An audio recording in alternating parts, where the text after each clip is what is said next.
আজকে আবারও একটা কোশ্চেন সলিউশন করব, যেটা সাউন্ড চ্যাপ্টার থেকে। কোশ্চেনটা দেখি। কোশ্চেনটা রয়েছে, একটি তরঙ্গের কম্পাঙ্ক 50 হার্জ এবং তরঙ্গ দৈর্ঘ্য 2 মিটার হলে তার বেগ কত, অর্থাৎ তরঙ্গ বেগ কত সেটা আমাদেরকে ফাইন্ড করতে হবে। চারটা অপশান রয়েছে। অপশানগুলো রয়েছে 25 metre per second, 100 metre per second, 0.04 metre per second, 52 metre per second. কোশ্চেনটা করার সময় আমাদেরকে একটা ফর্মুলা অলরেডি জানি, যে ফর্মুলা হচ্ছে V equal to N into lambda, যেখানে ভি হচ্ছে তরঙ্গ বেগ,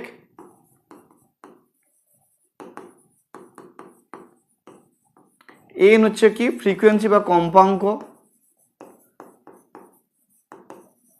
আর কি রয়েছে ল্যামডা ইজ ইকুয়াল টু তরঙ্গ দৈর্ঘ্য। এই এখানে ভিটা ফাইন্ড করতে হবে, এন এবং ল্যামডা দুটোই দেওয়া আছে। সো এখানে এন এর ভ্যালু কি, কম্পাঙ্ক কত 50 হার্জ, আর ল্যামডা তরঙ্গ দৈর্ঘ্য বলা আছে 2 মিটার।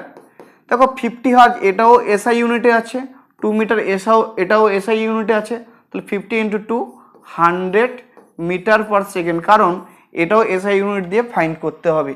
সো এই কোশ্চেনটার যে অ্যান্সার দাঁড়াচ্ছে 100 মিটার পার সেকেন্ড, এটা অপশন বি হচ্ছে সঠিক উত্তর। এই কোশ্চেনে যদি কোনো তোমাদের ডাউট থাকে আমাদের কমেন্ট সেকশনে কমেন্ট করো।